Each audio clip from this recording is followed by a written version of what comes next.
میں یہ واضح کرنا چاہتا ہوں کہ میرے نظریات اور میرے افکار میں کوئی تبدیلی نہیں آئی ہے۔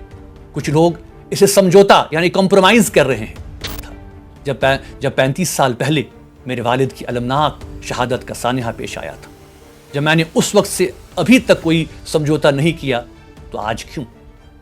جب مجھ پر دباؤ ڈالا گیا کہ میں اپنے سوشل میڈیا پروفائل میں تبدیلی کروں کیونکہ حریت کے تمام اکائیوں پر UAPA کے تحت پابندی ہے اور اس حوالے سے کسی بھی شناخت کو ظاہر کرنا غیر قانونی قرار دیا گیا ہے، ایسے ماحول میں ہم جی رہے ہیں جہاں ریاست سے اختلاف رکھنا جرم بنا دیا گیا ہے اور اسے ملک دشمنی قرار دے کر سزا کا حقدار گردانا جاتا ہے۔ اظہار رائے کی ہر سپیس ختم کر دی گئی ہے۔ میرے عزیز ہم وطنوں، السلام علیکم ورحمۃ اللہ وبرکاتہ۔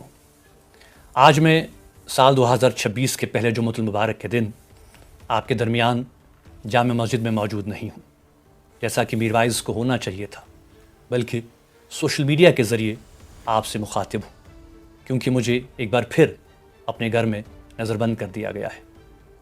اب جب کہ سال 2026 کا آغاز ہو چکا ہے، سال 2025 کی دردناک یادیں آج بھی ہمارے ساتھ ہیں۔ گزشتہ سال غم، خوف اور غیر یقینیت سے بھرا رہا۔ پہلگام دردناک سانحہ ہم سب کے لیے ایک گہرا صدمہ تھا۔ پورے کشمیر نے اس کی کھل کر مذمت کی، مگر اس کے بعد لوگوں میں شدید خوف اور بے چینی پھیل گئی، کیونکہ عام شہریوں کو نشانہ بنایا گیا اور بہت سے گھر بھی گرا دیے گئے۔ اس کے فوراً بعد بھارت اور پاکستان کے درمیان ایک اور جنگ نے ایک بار پھر یہ دکھا دیا کہ اس خطے میں امن کتنا کمزور اور فرجائل ہے۔ 2019 میں یک طرفہ فیصلے کیے جانے کے باوجود حقیقت یہی ہے کہ کشمیر کا تنازع آج بھی پورے خطے کو ایک غیر یقینی حالت میں رکھے ہوا ہے، جو کسی بھی وقت کسی بڑے بحران میں بدل سکتی ہے۔ اس لیے یہاں جنگیں ختم نہیں ہوتی بلکہ پاز کر دی جاتی ہیں اور بات چیت کی بات آج کوئی سننے والا نہیں۔ سال کے آخر میں نئی دلی میں ہونے والا بڑا دھماکہ اور قیمتی جانوں کا ضیاع ایک اور بڑا افسوسناک سانحہ تھا۔ ان تمام واقعات نے کشمیریوں کے لیے حالات کو اور بھی مشکل کر دیا۔ وہ شک اور شبہات کے دائرے میں آ گئے اور ہندوستان کے کئی علاقوں میں ان پر حملے بھی ہوئے۔ حقیقت یہ ہے کہ دلی اور کشمیر کے درمیان اعتماد کی کمی کم ہونے کے بجائے مزید بڑھ گئی ہے۔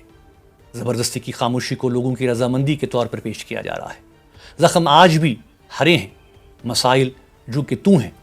آن یونین ٹیریٹری کی منتخب حکومت خود کو بے اختیار بتا رہی ہے۔ ریاست کا درجہ ختم ہونے، آئینی ضمانتیں واپس لیے جانے، قوانین میں تبدیلی اور ڈیموگرافک چینج کا خوف لوگوں میں اپنی شناخت کھونے کا ڈر پیدا کر دیا ہے۔ پورے معاشرے میں مایوسی اور بے بسی کا ماحول ہے۔ 2025 عوامی ایکشن کمیٹی جو پرامن بات چیت اور مسئلہ کشمیر کے حل کی بات کرتی تھی، اس کو UAPA کے تحت بین کر دیا گیا، اور اتحاد المسلمین جو بھی حریت کا حصہ تھی، اس کو بھی اظہار رائے کی ہر سپیس ختم کر دی گئی ہے۔ ایسے ماحول میں ہم جی رہے ہیں جہاں ریاست سے اختلاف رکھنا جرم بنا دیا گیا ہے اور اسے ملک دشمنی قرار دے کر سزا کا حقدار گردانا جاتا ہے۔ ہمارے لیے اب کوئی عوامی پلیٹ فارم باقی نہیں رہا۔ زیادہ تر لوکل میڈیا ہمارا نقطہ نظر دینے سے گریز کر رہا ہے۔ مجھے پریس کانفرنس دینے کی سہولیت بھی حاصل نہیں ہے۔ حقیقت یہ ہے کہ میں خود سرکاری اجازت کے بغیر کہیں آ جا نہیں سکتا اور لوگ بھی بغیر اجازت مجھ سے نہیں مل سکتے۔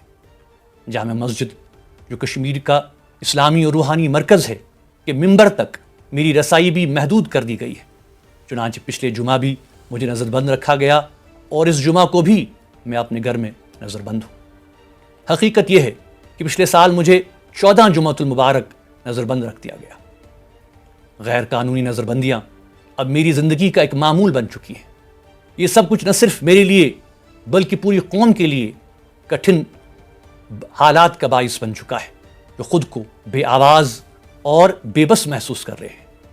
اسی پس منظر میں جب مجھ پر دباؤ ڈالا گیا کہ میں اپنے سوشل میڈیا پروفائل میں تبدیلی کروں کیونکہ حریت کے تمام اکائیوں پر UAPA کے تحت پابندی ہے اور اس حوالے سے کسی بھی شناخت کو ظاہر کرنا غیر قانونی قرار دیا گیا ہے تو میرے پاس اس پلیٹ فارم کو بچانے کے سوا اور کوئی چارہ نہیں تھا جس کے ذریعے کم سے کم میں عوام کے ساتھ کمیونیکیٹ کر سکوں، ورنہ حقیقت یہ ہے کہ مکمل خاموشی مسلط ہو جاتی ہے۔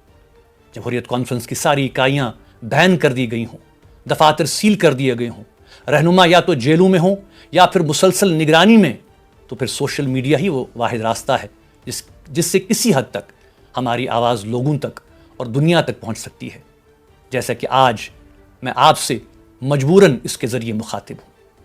میں یہ واضح کرنا چاہتا ہوں کہ میرے نظریات اور میرے افکار میں کوئی تبدیلی نہیں آئی ہے۔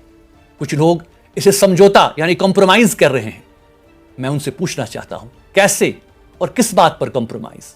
وہ کہتے ہیں کہ سرکاری تحفظ کے لیے۔ میں ان سے کہنا چاہتا ہوں کہ یہ تحفظ تو مجھے اس دن سے فراہم کیا گیا تھا جب 35 سال پہلے میرے والد کی المناک شہادت کا سانحہ پیش آیا تھا۔ جب میں نے اس وقت سے ابھی تک کوئی سمجھوتا نہیں کیا تو آج کیوں؟ میں واضح کرنا چاہتا ہوں کہ میرے عوام کے ساتھ وابستگی اور کمٹمنٹ ناقابل تبدیل یعنی نان نیگوشیبل ہے۔ یہ اٹوٹ وابستگی میرے ایمان اور ایک ذمہ دار رہنما کے ہونے کے یقین سے جڑی ہوئی ہے۔ 17 برس کی عمر میں اپنی والد کی شہادت کے المناک سانحہ کے بعد مجھے میروائز کے منصب پر فائز کیا گیا تاکہ میں اپنے پیارے نبی صلی اللہ علیہ وسلم کی عظیم روایات، ان کی وراثت اور اپنے منصب کی ذمہ داریوں کو اپنے اسلاف کے طریقے پر آگے بڑھا سکوں۔ 3 دہائیاں سے زیادہ عرصہ ہو چکا ہے۔ اللہ کے فضل و کرم سے میں نے پوری کوشش کی کہ میں اپنے لوگوں کے حقوق اور احساسات کی نمائندگی کروں، اچھے اور برے وقت میں ان کا ساتھ دوں، ان کے ساتھ کھڑا رہوں، چاہے وہ کسی بھی مذہب یا علاقے سے وابستگی رکھتے ہو، چاہے وہ جیلوں میں ہمارے قید نوجوانوں کا مسئلہ ہو، رہنماؤں کی حالت زار ہو، یا پھر کشمیری پنڈتوں کے لیے اپنے وطن واپسی کے حق کی بات کرنا۔ میں یہ مانتا ہوں کہ میں ہمیشہ ان کوششوں میں کامیاب نہیں رہا، تاہم میری نیت اور کوشش ہمیشہ مخلصانہ رہی ہے۔ میرے لیے میروائز ہونے کا مطلب اقتدار کی سیاست نہیں، بلکہ اپنے لوگوں اور اس خطے کے لیے امن، بھائی چارہ اور مفاہمت کی آواز بننا ہے۔ اسی سوچ کے تحت میں نے وزیر اعظم اٹل بہاری واجپئی، وزیر اعظم منموہن سنگھ اور شری ایل کے اڈوانی سمیت بر صغیر کی مختلف قیادت کے ساتھ خلوص کے ساتھ بات چیت کی کوشش کی، اور میرا راستہ آج بھی یہی ہے۔ کیا جموں کشمیر میں حقیقی اور دیرپا امن ممکن ہے؟ میرا ماننا ہے کہ بالکل ممکن ہے۔ کشمیری فطری طور پر پرامید قوم ہے۔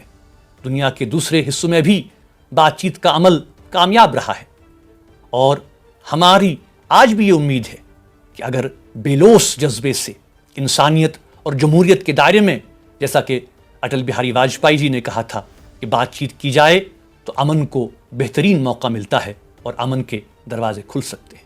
وما علینا الا البلاغ المبین۔